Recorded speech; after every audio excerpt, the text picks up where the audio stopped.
কি মাছ এনেছে দেখাও। দেখাচ্ছি, কান মাছ এনেছি। দুটো পেয়েছিল, আমি একটা নিয়েছি। আমার মাছটা বলতে ভাগ করে নিয়েছি, আমি কিন্তু নিইনি। মাছটা ভালো মাছ, প্রায় 2 কেজি 700 ওয়েট মাছটা। টোটাল মাছটা কেটে নিয়ে এসেছি আমি। একজন চাইছিল, বলছে মাথা দাও 300 টাকা করে দেবো, তাও আমি দিইনি। মাথা চাইছে, তাও দিইনি আমি মাথাটা। 300 টাকা করে দেবে বলেছিল মাথা, তাও দিইনি। টাটকা মাছ দেখো।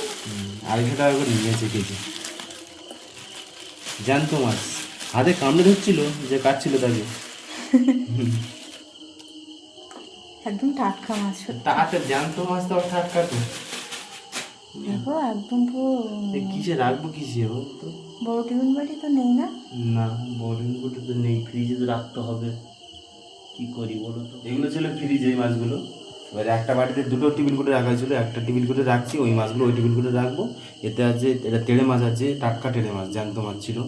আর এগুলো এখানে আছে পোনা মাছ আছে, রুই মাছ আছে, আর এখানে আছে চিংড়ি মাছ আছে। একটা টিফিন করে এটা রাখছি, আর ওই মাছগুলো ওই টিফিন করে রাখবো, ওই জন্য টিফিন কোটা খালি। এই এক টিফিন কুটো আর এই এক ডেকসি। এটা হচ্ছে কান মাছ, জ্যান্ত মাছ। বাজারে গেছিলাম, 2টো কান উঠেছিল। একটা 1 কেজি কশো, 1 কেজি না, 2 কেজি হয়েছিল। 2 কেজি 200 একটা, আর আর এটা 2 কেজি 700। এইটা 2 কেজি 700। তো এটা আমরা নিয়েছি, এটাও ভাগ নেওয়ার কথা বলেছিল দুজন, তা ও দেয়নি, বলছে না আমি এটা একা নেবো। আর আরেকটা ছিল, ওইটা 3জনে ভাগ করে নিয়েছে। আমাদের বটিটা ছোট আছে, ওই জন্য কেটে নিয়ে এসছি আমি। কতটা রাখতে পারো দেখো। যতটা ধরে ততটা রাখি। ছোট ছোট পিস করেছে কেন গো?